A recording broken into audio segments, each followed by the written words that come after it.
Good morning, students. Once again, I welcome you back to my YouTube channel, Manish Bansal Classes. And here I am with the second video on poem The Road Not Taken, class 9th English. And we finished the explanation of the poem in the first video, and now in this second video we are going to discuss about the question answer. We are going to discuss the question answers given as the NCERT exercise. So let's start this discussion.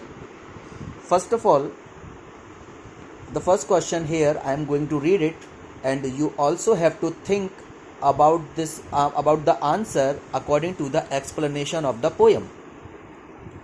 Where does the traveler find himself? What problem does he face? Means in this question, what is asked?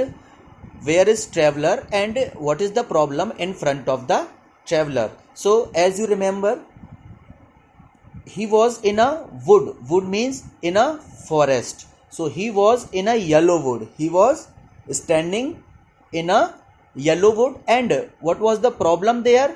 There was a diversion. वहाँ पर क्या था? एक diversion था. Means there were two roads and he had to choose one road for traveling and leave one road. तो उसके सामने क्या प्रॉब्लम थी? He had to make a choice.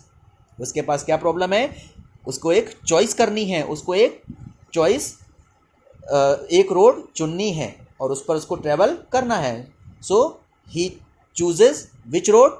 The second road, the road less travelled और the road that is not taken by commonly by people.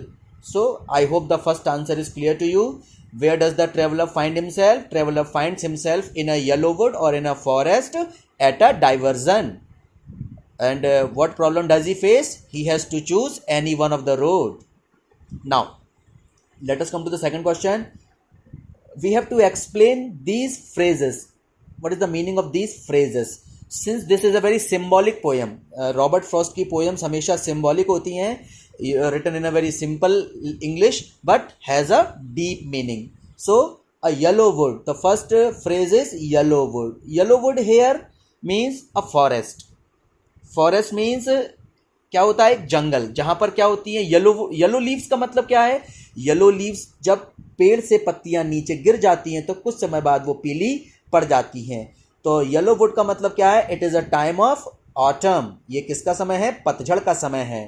In other sense, we can also say yellow woods means we can say a world full of aging people, a world full of old people. Okay, so we can also say that. Now we come to the second word, second phrase.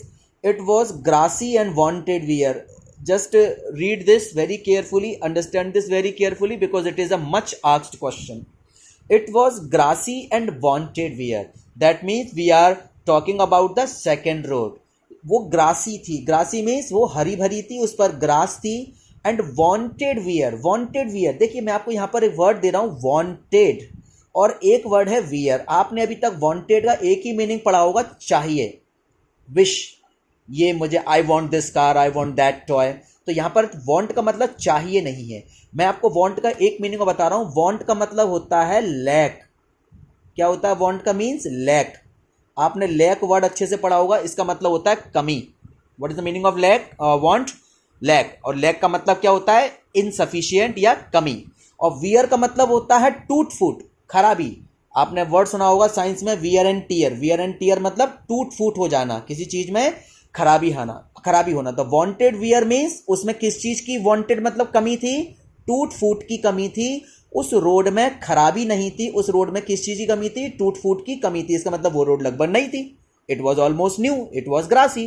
So wanted wear का means उसका इस्तेमाल ज्यादा नहीं हुआ है. You can also see here in the meaning, wanted wear means the road that has not been used.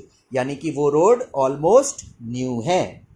Now we come to the third. The passing there means वहां से गुजरना. The passing there means the traveller was going to pass from there. So passing there का means है he walked over that path that he had chosen. So passing there means simply वहां से जाना या गुजरना. Now read the next phrase very carefully. Leaves no step had trodden black means ऐसी पत्तियां. Leaves means पत्तियां. No step मतलब कोई भी व्यक्ति वहां चला ही नहीं था. Trodden black तो क्या वहां पर कोई पत्ती ब्लैक होगी क्या? नहीं होगी. इसका मतलब वो पत्तियां कैसी थी? या तो हरी थी या पीली थी, लेकिन काली नहीं थी. काली कब होती हैं? When somebody treats over them. treat मतलब उनको कुचल दे. So ऐसी लीव्स जिनको किसी भी कदम ने, जिसको किसी भी स्टेप ने काला नहीं किया था. तो leaves no step had trodden black का मीनिंग है no one had walked over those leaves because they were either green और yellow means they were fresh. And if somebody had trodden them, then they would have become black. So I hope this phrase is also clear to you. Now we come to the next phrase. How way leads on to way. I hope this phrase is clear to you after the explanation of poem. This is the I think second last line of the poem. कि किस तरह से रास्ते पर रास्ता बनता है. What is the meaning of this? किस तरह से जब हम चलना स्टार्ट करते हैं किसी रास्ते पर तो भगवान हमारी मदद करता है. God helps us and shows us way after way, way after way, और हमें यकीन हो जाता है कि अब हम इस रास्ते पर आगे बढ़ते जाएंगे and we will never never come back. तो ये उसी से संबंधित है. I doubted if I should ever come back line इसी से संबंधित है कि किस तरह रास्ते पर रास्ता खुलता जाता है. कहते हैं ना भगवान एक दरवाजा बंद कर देता है दूसरा खोल देता है.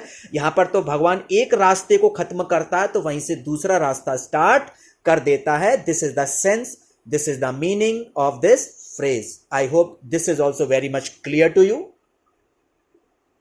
Now we come to the third question. Is there any difference between the two roads as the poet describes them in the stanza 2 and 3 in the last two lines of the poem. So here क्या कोई difference है उन दोनों roads में जो stanza 2 और 3 में है? तो I think the two paths are similar. दोनों रास्ते थोड़े बहुत सिमिलर हैं जिसमें यह कहा है कि दोनों ही एक में मच बेटर क्लेम जैसा कुछ कहा गया है, ज़्यादा उस पर चला नहीं गया है. बोथ मॉर्निंग इक्वली ले कहा गया है. तो आई होप दोनों रोड्स ऑलमोस्ट सिमिलर हैं लेकिन एक थोड़ी सी ज़्यादा ग्रीन है. The last two lines of the poem, यहाँ पर आपको ध्यान देना होगा. यहाँ पर जो पोएट है वो क्लियरली दोनों में डिफरेंस बताता है कि yes there is the difference. क्योंकि अगर मैं दूसरी रोड को नहीं सिलेक्ट करता तो मैं अपनी लाइफ में कोई डिफरेंस पैदा नहीं कर पाता. आई होप आपको वो लाइन याद होगी. And this is what makes difference, और यहीं से मेरा पूरा डिफरेंस आया है लाइफ में. इसका मतलब वो क्लियरली बताता है कि सेकंड वाला पाथ जो मैंने सिलेक्ट किया that was different from the first path. So here in the last two lines clear difference is there between two roads because this is making difference in the poet's life. Now the fourth question, what do you think the last two lines of the poem mean? Looking back, does the poet regret his choice or accept it? तो आपको क्या लगता है कि last की दो lines का sense या लास्ट की दो लाइंस का मीनिंग क्या हो सकता है? क्या पोएट अपनी इस चॉइस को रिग्रेट करता है, दुख करता है, या उसको एक्सेप्ट करता है? आई थिंक इसमें पोएट अपनी उस जो सिलेक्शन था, चॉइस था, उसको एक्सेप्ट करता है. और रिलीफ यानी कि साई आपने वर्ड सुना था. इसमें साई मतलब होता है ब्रीथ ऑफ रिलीफ. एक राहत की सांस के साथ वो लोगों को आगे भविष्य में बताता है कि मैंने एक रोड लेस ट्रेवल्ड का सिलेक्शन किया था और इसी से मेरी लाइफ में डिफरेंस आया है. इसका मतलब वो उसे हैप्पीली एक्सेप्ट कर रहा है. क्या कर रहा है? वो हैप्पीली एक्सेप्ट कर रहा है. और लास्ट की दो लाइंस का मीनिंग वो ये है कि लास्ट टू लाइंस का मीनिंग, चलिए हम लाइंस पे ही चलते हैं ताकि आपको और बेटर समझ में आएगा. Here I took the one less travelled. क्या कहता है वो? मैंने वो रोड चुनी जो कैसी है? लेस ट्रेवल्ड है. यानी कि मैंने ऐसे रास्ते को चुना जिस पर लोग चलना पसंद नहीं करते.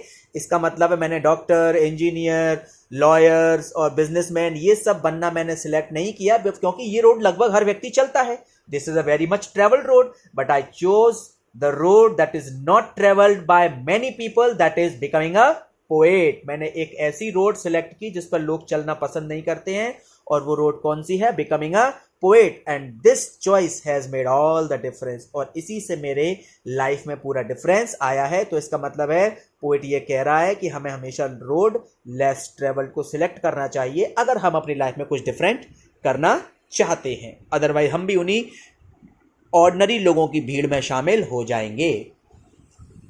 Now last question, second last question of this chapter is, have you ever had to make a difficult choice, or do you think you will have difficult choices to make? क्या आपने कभी ऐसी डिफिकल्ट चॉइस की है और आपको लगता है कि भविष्य में आपको ऐसी डिफिकल्ट चॉइस करनी पड़ेगी? I think you will have to make a difficult choice at the time when you will pass class 10th, will come to class 11th। आप तब कंफ्यूज होंगे, मैं मैथ्स लूँ, मैं बायो लूँ, मैं कॉमर्स लूँ या मैं आर्ट लूँ, क्योंकि वहीं पर आपको डिसाइड करना होगा कि आपको अपनी लाइफ में क्या बनना है। और हो सकता है आप इन चारों में से कोई भी सिलेक्ट ना करके एक डिफरेंट रास्ता चुने। हो सकता है कोई कहे मैं पॉलिटिशियन बनना चाहता हूँ, मैं आगे एजुकेशन नहीं करूँगा, मैं राजनीति में जाऊँगा, मैं समाज सेवा में जाऊँगा। So that is also a different choice, that is also a road that is not travelled by many people. आप में से कितने बच्चे ऐसा सोचेंगे कि मैं राजनीति में जाऊँगा, मैं पोएट बनूंगा, मैं समाज सेवा करूंगा, मैं आगे पढ़ाई नहीं करूंगा, मैं गरीबों की मदद करूंगा? No, nobody thinks about that. So this is a road that is less traveled. So I think you will have to make a difficult choice after passing class 10th, or you can also make a difficult choice after passing class 12th also. After you have made a choice, do you always think about what might have been, or do you accept the reality? आप अपनी जब choice कर लेते हैं, when you really make your choice, do you always think about what might have been, or do you accept the reality कि क्या हो सकता था अगर मैं उसको चुन लेता?